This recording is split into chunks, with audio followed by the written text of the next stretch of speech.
প্রিয় ধান চাষি ভাইরা, আসসালামু আলাইকুম। ধান চাষ করতে এসে আমরা নানান রকমের সমস্যার সম্মুখীন হই। এরই ধারাবাহিকতায় যখন আমরা ধানটি রোপণ করি, রোপণ করার পরবর্তী সময়টিতে আমাদের প্রথম যে সমস্যাটা হয় ধানের জমিতে, সেটি হচ্ছে আগাছার সমস্যা। আমরা হয়তো কম বেশি অনেকেই জানি যে আমরা যে জমিটাতে ধান রোপণ করি, সেই জমিটাতে যদি আগাছার সমস্যাতে পড়ি, সেক্ষেত্রে আমাদের ধানের যে কাঙ্ক্ষিত ফলন, সেই ফলনটা আমরা আশা অনুরূপ পাই না, বা ধান গাছ সঠিকভাবে বাড়তে পারে না। যার জন্য আমাদের প্রথম যে করণীয় হয়ে থাকে সেটি হচ্ছে ধানের পরিচর্যা স্বরূপ সেটি ধানের আগাছাটাকে নিধন করা।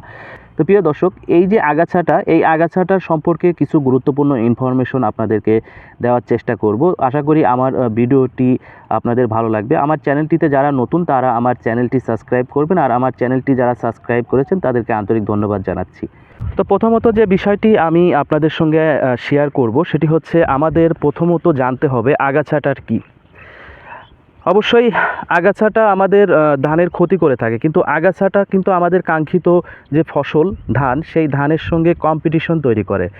আর যদি আমরা আগাছাটা কী হিসাবে জানি, সেক্ষেত্রে আমরা যে ফসলটি চাষ করি সেই ফসলের জমিতে, অর্থাৎ ধান চাষ করলাম, এই ধানের জমিতে যদি ধান ছাড়া অন্য যে কোনো ফসল হোক না কেন, বা অন্য যে কোনো আগাছাই হোক না কেন, সবই আমাদের ধানের জন্য আগাছা।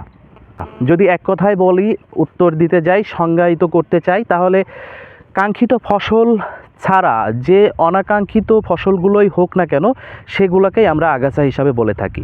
তো প্রিয় দর্শক, এই যে এই আগাছাগুলোকে আমরা যদি শনাক্ত করি, তাহলে তিনটাভাবে শনাক্ত করা যায়। তিনটা ভাগের মধ্যে প্রথমত যেটা, সেটা হলো সেচ জাতীয় আগাছা, যেগুলো অনেকটাই চেঁচড়া ঘাসের মতো দেখা যায়। আর আরেকটা হচ্ছে চওড়া পাতা জাতীয় যে আগাছা, ঝিলমরিচ, কচুরি ইত্যাদি যে আগাছাগুলো রয়েছে, এই আগাছাগুলো চওড়া পাতা আকারের হয়ে থাকে। আর আরেকটা যেটি, সেটা হচ্ছে ঘাস জাতীয় আগাছা, যেটা দূর্বা ঘাস, শ্যামা ঘাস ইত্যাদি যে ঘাসগুলো হয়ে থাকে, এই ঘাসগুলোকে ঘাস জাতীয় আগাছা বলা হয়ে থাকে।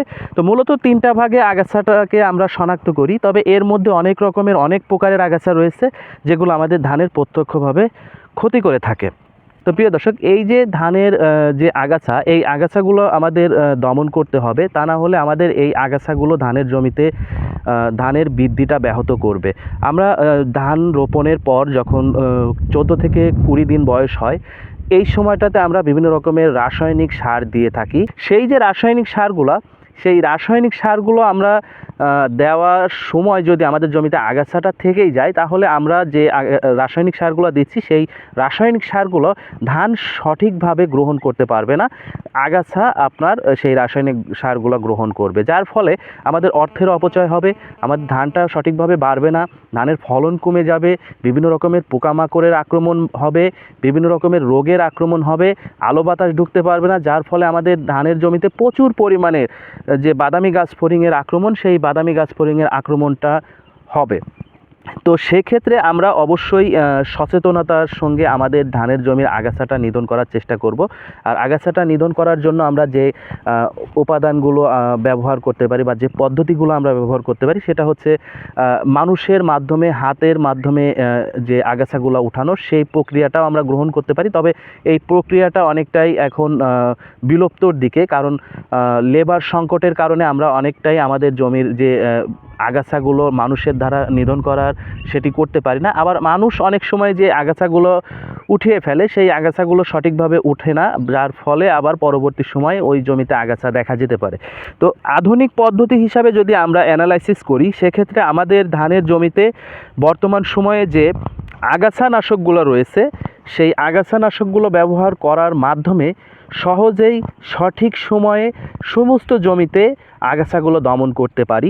সেক্ষেত্রে যদি আপনারা আগাছানাশকটা ব্যবহার করেন, যে মানুষটি আপনাদের জমিতে আগাছা উঠাবে, সেই মানুষটির থেকে একটু বেটার সলিউশন আপনারা পাবেন আগাছানাশক ব্যবহার করার কারণে। সেক্ষেত্রে আমরা যে আগাছানাশকগুলো ব্যবহার করালে সঠিক সমাধান পাবো, তার মধ্যে উল্লেখযোগ্য একটি আগাছানাশক, সেটি হচ্ছে টেলন। যদি আপনারা ব্যবহার করেন, তাহলে আপনাদের জমির আগাছাটা সঠিকভাবে দমন করতে পারবেন। টেলনের যে মূল উপাদান, সেটি হচ্ছে পেটিলাক্লোর এবং টায়াসালফিউরন। এটি আপনারা যদি ধান রোপণের 3 থেকে 7 দিনের মধ্যে ব্যবহার করেন, রাসায়নিক সার ইউরিয়া সারের সঙ্গে যদি মিশায় জমিতে 2 ইঞ্চি পানি রেখে যদি ছিটান, তাহলে অবশ্যই আপনাদের ধানের যে আগাছা সেই আগাছাটা সঠিকভাবে দমন করতে সক্ষম হবেন। এর বাইরেও যদি আপনারা চিন্তা করেন তাহলে পাইরাজোল সালফোরান গ্রুপের কিছু আগাছানাশক রয়েছে, সেটা আপনারা ব্যবহার করাইতে পারেন। এছাড়াও আপনার অ্যাসিটাক্লোর এবং বেনসালফিউরেন মিথাইল গ্রুপের কিছু আগাছানাশক রয়েছে, আপনারা চাইলে সেটিও ব্যবহার করতে পারেন।